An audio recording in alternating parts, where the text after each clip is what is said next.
నమస్తే అండి, నేను మీ Ashwini. Welcome back to Ashwini thoughts.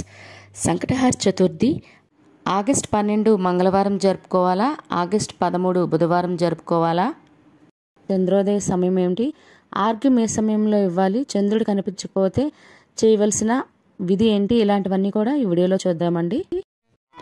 మానవుల కష్టాల నుండి గట్టెక్కించేదే సంకటహార చతుర్థి వ్రతం. మరి గణపతికి అత్యంత ప్రీతిపాత్రమైన తిథుల్లో ప్రధానమైనది చవితి తిథి. అయితే ఈ చవితి తిథి లేదా చతుర్థి పూజను రెండు రకాలుగా ఆచరిస్తాం. మొదటిది వరద చతుర్థి అని, రెండవది సంకటహర చతుర్థి అని అంటాము. అమావాస్య తరువాత వచ్చే చతుర్థి రోజున చేసే వ్రతమును వరద చతుర్థి అంటారు. పౌర్ణమి తర్వాత వచ్చే చతుర్థి రోజున చేసే వ్రతమును సంకష్టహర చతుర్థి లేదా సంకటహర చతుర్థి వ్రతము అంటారు. ఇందులో వరద చతుర్థిని వినాయక వ్రతంగా వినాయక చవితి రోజున మనం ఆచరిస్తాము. మరి సంకటములను తొలగించేందుకు సంకటహర చతుర్థి వ్రతమును మాత్రం మనము ఈ విధంగా ఆలంబనగా ఆచరిస్తూ ఉంటాము. ఒకవేళ సంకష్టహర చతుర్థి మంగళవారం గాని వస్తే దాన్ని అంగారక చతుర్థి అని అంటాం.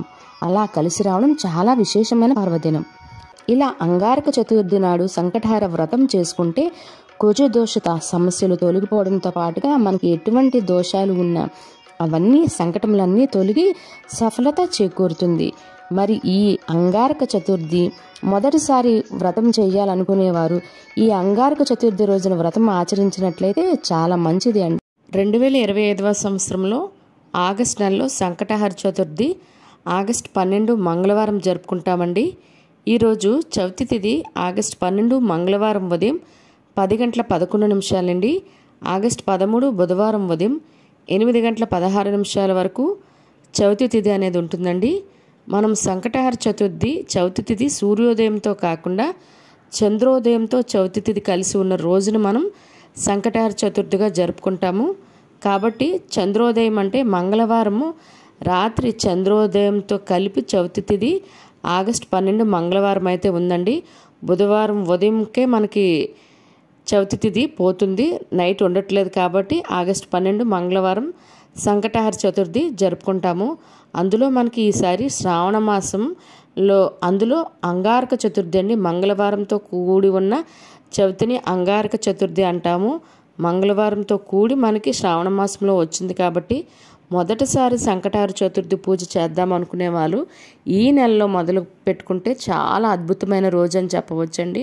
మనకి ఎలాంటి కోరికలైనా తప్పనిసరిగా నెరవేరుతాయి. మనం ఈసారి శ్రావణ మాసంలో సంకటహార చతుర్థి పూజ మొదలు పెట్టుకున్నట్లయితే. మరి ఇప్పుడు ఉదయం సాయంత్రం పూజా సమయాలు అనేవి ఇప్పుడు చూద్దాము. ఈరోజు ఉదయం తెల్లవారితే 5:30 అండి. ఉదయం 8:20 సమయం అమృత కాలంతో కూడి ఉన్న పూజా సమయం అండి. ఈ సమయంలో పూజ ప్రారంభించుకొని ముడుపు ఇదే సమయంలో కట్టుకున్నట్లయితే చాలా మంచిదండి. మరి ఈ అమృతకాల సమయంతో కూడిన సమయం పూజ ప్రారంభించుకోవాలి. ముడుపు కూడా ఇదే సమయంలో కట్టుకోవాలండి. చవితి తిథి ఈ సమయంలో ప్రారంభం కాలేదు కదా అని ఏం అవసరం లేదు. ఇంక ఈ రోజంతా చవితిగానే పరిగణించాలి. అదేవిధంగా ఆ సమయం కుదరకపోతే చాలా తక్కువ టైం ఉందండి. ఉదయం 10:30 నుండి మరలా ఉదయం 10:45 సమయం. అంటే ఈ సమయంలో పూజ ప్రారంభించుకొని మధ్యాహ్నం 12 లోపు పూజ ముగించుకోవచ్చు. ఇవి ఉదయం పూజా సమయాలండి. మరి మేము సాయంత్రం ముడుపు కట్టుకుంటామండి అని కొందరు అంటారు. మీరు ముడుపు అయితే ఉదయమే కట్టవలసి ఉంటుందండి. మీరు ఉదయం నుండి ఉపవాసం ఉండవలసి ఉంటుంది. సాయంత్రం మరలా చంద్రుడిని చూసి ఆర్గ్యం ఇచ్చే వరకు మనం ఉపవాసం అనేది కంటిన్యూ చేయవలసి ఉంటుంది. మరి ఇప్పుడు సాయంత్రం పూజా సమయాలు అనేవి ఇప్పుడు చూద్దాము. సాయంత్రం 6:40 నుండి రాత్రి 8:50 వరకు ఈ పూజా సమయం అయితే చాలా మంచిదండి. ఈ సమయంలో పూజ అనేది ప్రారంభించుకోవచ్చు. మరి ఇప్పుడు ముఖ్యమైన కొన్ని పట్టణాల్లో మాత్రమే ఇప్పుడు చంద్రోదయ సమయాలు అనేవి చూద్దామండి. విశాఖపట్నం రాత్రి 8:37 విజయవాడ రాత్రి 8:48 హైదరాబాదు రాత్రి 8:56 బెంగళూరు రాత్రి 9:01 అండి. మరి ఇదే కాకుండా మరి మీరు ఏ ప్రాంతానికి చెందినవారైనా మీ జిల్లా పేరు మీ రాష్ట్రం పేరు కామెంట్ చేసినట్లయితే తప్పకుండా చంద్రోదయ సమయాలు అనేవి నేను డీటెయిల్స్ ఇస్తానండి. కానీ చంద్రోదయ సమయానికి ముందు అంటే 8 గంటల కంటే ముందు ఇస్తే బాగుంటుంది. మీరు తర్వాత కామెంట్ చేసిన ఆ టైం అయిపోయిన తర్వాత నేను మీకు ఇచ్చినా కూడా ఉపయోగం ఉండదు. కాబట్టి కొంచెం ఎర్లీగా మీరు కామెంట్ చేసినట్లయితే నేను రిప్లై ఇవ్వడానికి కూడా అవుతుంది, మీకు ఆ సమయం ఉపయోగపడుతుంది కూడా. ఇవి అండి. మరి ఇవే కాకుండా అమెరికాలో చంద్రోదయ సమయం ఏంటనేది ఇప్పుడు చూద్దాము.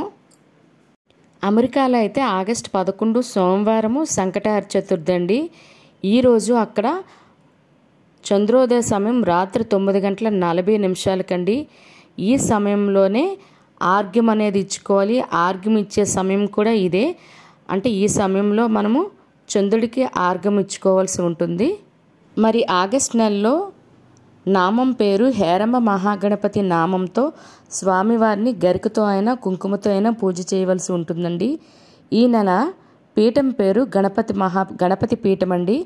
చంద్రోదయ సమయాలు చూశారు కదండి. ఈ సమయంలో మనం చంద్రుని చూస్తూ చేతిలో కొంచెం అక్షింతలు పువ్వులు వేసుకొని కుదిరితే ఆవు పాలు లేకపోతే నీళ్ళైనా వేసి అక్షింతలు కూడా వేసుకుంటూ మనము చంద్రుని చూస్తూ కిందకి నేలవైపు విడవాలండి. అలా విడడం వల్ల అంటే చంద్రునికి ఆర్గ్యం ఇచ్చినట్లు అవుతుంది, పూజ అనేది కంప్లీట్ అవుతుంది.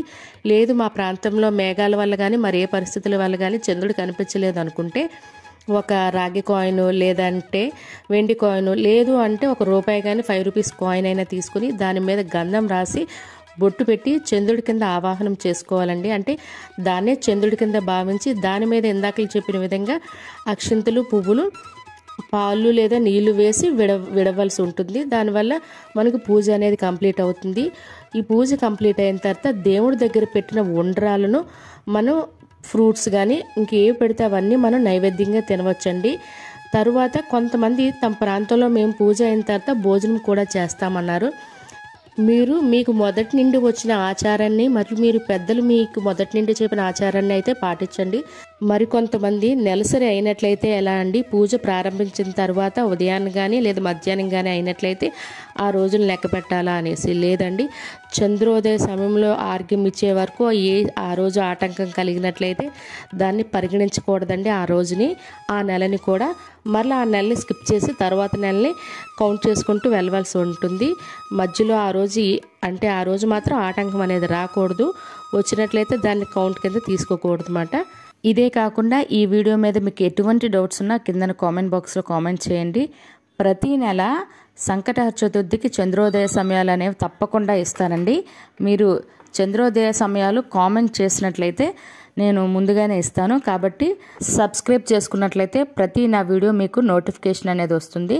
కాబట్టి సబ్స్క్రైబ్ చేసుకోవడం మర్చిపోకండి. వీడియో నచ్చినట్లయితే మీ ఫ్రెండ్స్ అండ్ ఫ్యామిలీ మెంబర్స్ కూడా ఫార్వర్డ్ చేయండి. రేపు మరలా మరొక కొత్త వీడియోతో కలుద్దాం. ధన్యవాదములు.